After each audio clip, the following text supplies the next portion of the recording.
Senora Aurelia's door was open a crack, and the smell of something delicious filled the hallway. Mom knocked, and we waited as footsteps shuffled toward the door. "Hang on, muchachas," she said, grabbing us each by the arm. "We've been waiting for you." She pulled us inside with a grip that was pretty strong for an old lady's. "I made chilaquiles," she said. "I think you're going to like them." "I love chilaquiles," Mom said. Senora Aurelia had invited us to Sunday dinner with her family. Joe, Mrs. Hidalgo, and Mr. Hidalgo, who looked like an older Joe with a mustache, were in the kitchen when we arrived. We greeted everyone, and Mom placed the bowl of bean and corn salad she made on the counter, which was already covered with enough food to feed more than 6 people. "You want a pop?"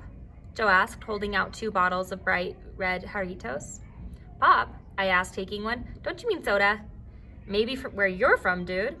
I took a swig of that soda that tasted like fizzy strawberry candy. "I hope the chilaquiles aren't too picosos," Senora Raleigh said as we sat down to eat. "I like them spicy." "Mama, you know you're not supposed to eat spicy food," Mrs. Hidalgo said. "Ay, look at this one talking to me like she's the mother," Senora Raleigh said and laughed. "What's a little spice now and then, right?" "That's right, Boily," Joe said, dishing up a spatula full of chilaquiles onto his plate. "Don't encourage her, Joe," Mrs. Hidalgo warned. "What about you, Malu? Do you like spicy food?" I felt like I was in the hot seat, no pun intended, but before I could answer, Mom jumped in. "I'm afraid Malu didn't inherit the Mexican taste buds." Everyone laughed except for me. "Don't worry," Mrs. Hidalgo said, rubbing his stomach. "You aren't the only one who can't handle spicy food." I rolled my eyes at Mom and shoveled a fork of chilaquiles into my mouth to prove her wrong, immediately regretting it. I could feel my tongue slowly begin to throb as the heat of the peppers crawled over it like an army of tiny fire ants. "Toma leche," Senora Raleigh said, noticing my discomfort. Milk helps with the spiciness." "Too hot for you, huh, Maria Luisa?" Joe laughed. He didn't seem to have a problem with it. He had already devoured 1 serving and was going in for seconds. I stuck with Mom's salad, which was not spicy and was cilantro-free, and the plain enchiladas Mrs. Hidalgo brought. After dinner, Mr. Hidalgo made coffee, and Senora Aurelia brought out a yummy-looking cake. "I am so full," Mom said as Mrs. Hidalgo set out plates. "I don't know if I can eat another bite." "You had to at least try a small slice," Mrs. Hidalgo said. "I need guinea pigs for this cake. It's a vegan tres leches." "Vegan? ¿Y qué es eso?" Senora Aurelia asked Mrs. Hidalgo. "It's an oxymoron," Mr. Hidalgo said and laughed. "Vegan?" Mrs. Hidalgo repeated. "That means it has no milk, no dairy." "Oh boy," Joe whispered to me. "Here we go." "Un postre de 3 leches? Sin leche?" Senora Aurelia finally asked. She shook her head and laughed. No, she guffawed.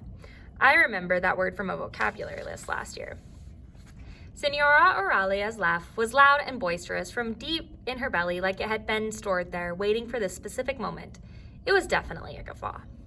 I had to admit, a vegan tres leches cake did sound a little bizarre, since I knew that tres leches meant 3 milks, and vegan means no dairy or animal products of any kind. "That sounds interesting," Mom said, "but why vegan?" "Believe it or not, we have a lot of people who come into the coffee shop who are looking for vegan alternatives, especially for baked goods," Mrs. Hidalgo said.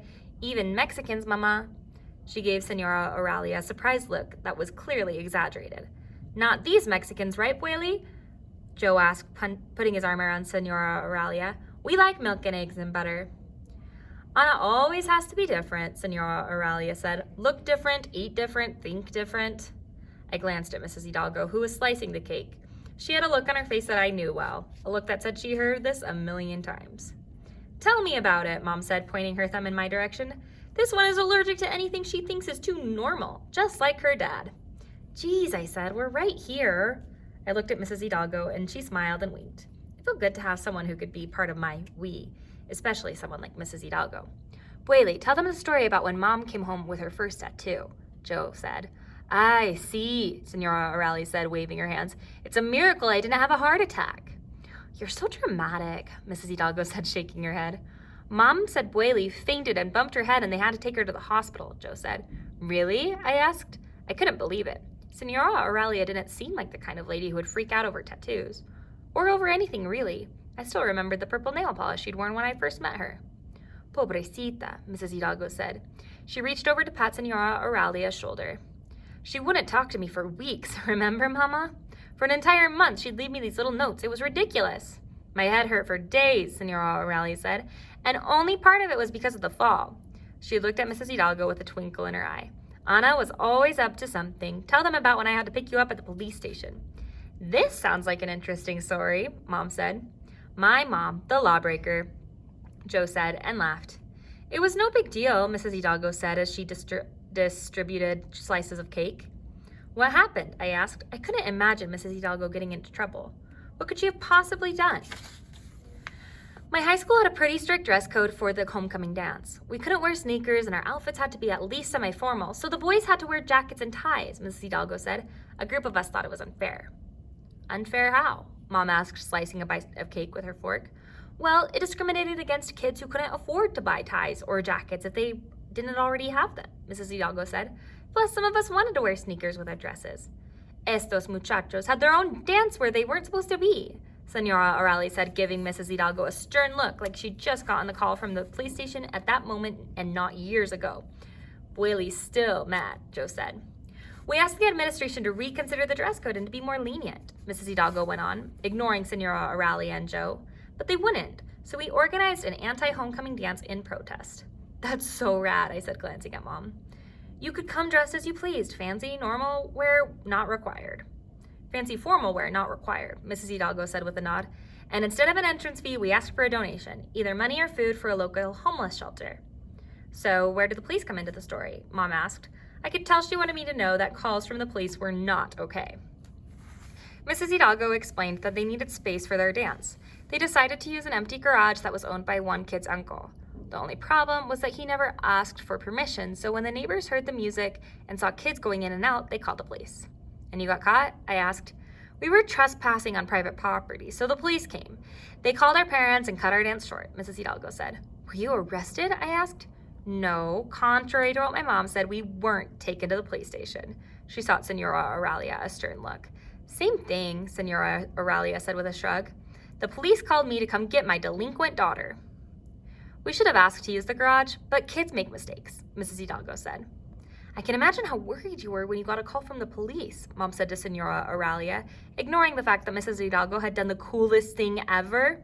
Pues sí, she said. I think she's in one place and she's somewhere else making trouble.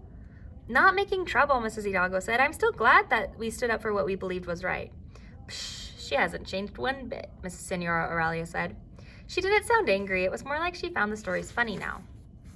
How can she be mad? Mrs. Hidalgo asked, taking a bite of her cake. The apple doesn't fall far from the tree, right, Mama? How did you even get caught, though? Mom asked, glancing at me. How did you ever get through it? Mom asked, glancing at me, having a contrarian daughter. We did not always agree with each other, Senora Oralia said, but I always told her to stand up for what she believes in. What comes from here? Senora Oralia put a fist to her heart. Even if it means getting arrested? Joe asked. Everyone laughed. It sounds like you have a pretty good relationship now, Mom said, looking from Senora Oralia to Mrs. Hidalgo. She still thinks I'm cuckoo, Mrs. Hidalgo said, but she tries to understand who I am, and I think that we're all different in our own ways, right, Mama? Senora Oralia reached over and stroked Mrs. Hidalgo's pink streak of hair. You're right, Anna, Mom said, surprising me. I hadn't really thought about it, but I guess I was a contrarian too. You? I asked. Yes, me, Mom said. I left home to go to college. That was something no one in my family had ever done. But I felt like I needed to see more, find my place, you know? And how did that go over with your family? Mrs. Hidalgo asked. Mom laughed. Well, my parents were always supportive, but I think they would have preferred to be supported from a closer distance, Mom said. It was hard to leave them. I think it was just scary for everyone, something different and unfamiliar, and it's still hard all these years later to be so far away from each other, but it's gotten easier, Mr. Hidalgo said. In some ways, Mom nodded, easier, but not easy. Mom looked at me and smiled, and for a moment I thought maybe she actually understood. You American teenagers, Senora Oralia said. Too much free time. In my day, you would be too busy working. No time for dancing or funny hair colors. And we'd be walking 12 miles to school in the desert too, right? Joe's dad asked. School? ¿Qué school? You'd be working, mijo. We all laughed again. This has been so much fun, Mom said, and she nudged me. Gracias por todo, señora. Thank you, I said. Muchas gracias. The Spanish words felt like they were stuck in my teeth. Whenever that happened, I get more self-conscious. You don't like to speak Spanish, Senora Oralia said. It was not so much a question as a statement. I shrugged once again in the spotlight. She doesn't speak it often, so she's not used to it, Mom said. It's good to have two languages, Senora Oralia said. You know how I learned English? Listening to the Beatles. Really? Mom asked. Sí, señora. I could not speak a word of English, but I worked for a family who had a teenager. We would listen to records together. I was singing Twist and Shout, and I didn't even know what any of it meant. Senora Auralia let out another hearty guffaw and shook her head as if she couldn't believe what she was telling us. I used to be able to do the twist too, mira, she said as she started to move in her chair.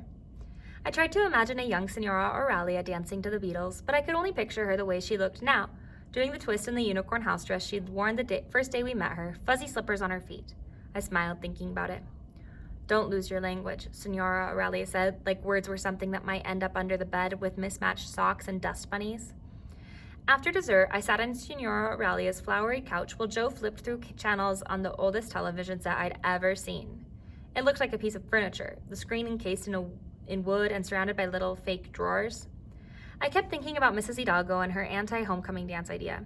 How did she ever come up with such a great way to make a point? And wasn't she afraid of getting into trouble? She must have really believed in what she was doing to take that risk. At that moment, she seemed like the bravest person I knew. And then, like the scarecrow who suddenly got a brain, a light bulb went on. I jumped from the couch, which must have startled Joe because he dropped the rabbit ear antenna he was fiddling with. Band meeting at Kalaka tomorrow after school, I said. I'll tell Ellie, you let Benny know. But we didn't make the list, he said. It doesn't matter, I said, with a smile. The Cocos are just getting started.